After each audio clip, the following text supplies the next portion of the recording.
Bonjour à tous, je m'appelle Leila Dahar, je suis doctorante à Polytechnique Montréal et boursière GPS. Je travaille au sein de la chaire CRSNG General Electric en écoulement diphasique.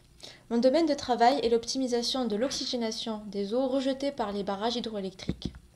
En effet, l'énergie hydroélectrique est une énergie renouvelable à faible émission de gaz à effet de serre. Cependant, la présence de barrages altère la qualité de l'eau, c'est-à-dire l'eau en aval des barrages est appauvrie en oxygène, ce qui est néfaste pour la faune et la flore aquatique. Ce problème est causé par le faible taux d'oxygène présent dans l'eau déversée à partir de la section inférieure du bassin appelée hypolymion. Une solution courante dans l'industrie est d'injecter de l'air au niveau des conduites des turbines. Ces injections peuvent être effectuées à différents niveaux de la centrale, mais il faut noter que l'injection distribuée, c'est-à-dire au niveau des aubes des turbines, est celle qui présente le moins de pertes d'efficacité et représente la solution privilégiée des industriels.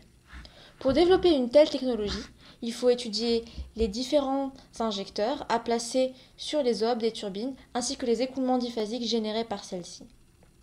J'étudie en collaboration avec mes collègues des injecteurs en fente qui introduisent dans l'écoulement une nappe d'air et non un jet circulaire. Pour connaître les caractéristiques résultantes de l'injection à partir de la fente, il est nécessaire de savoir comment cette nappe va se fractionner en bulles et se mélanger à l'écoulement principal.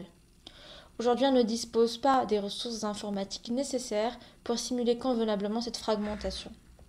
Mon rôle est de recueillir les informations expérimentalement sur les bulles qui se détachent de la nappe d'air en différentes positions le long de la trajectoire de l'écoulement et pour différentes conditions d'expérience, c'est-à-dire débit d'air injecté, vitesse d'écoulement et propriétés géométriques des fentes.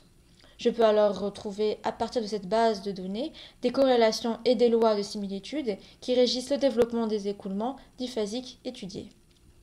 Cette base de données sur les caractéristiques des bulles générées sert de test de validation pour les simulations numériques d'écoulement diphasique développées par mes coéquipiers. La comparaison et la collaboration des deux aspects expérimental et numérique permet de formuler les lois de comportement des bulles sur la coalescence et le fractionnement. Ces lois permettent de reproduire le comportement réel des injecteurs considérés dans des simulations globales sans augmenter la complexité de la simulation.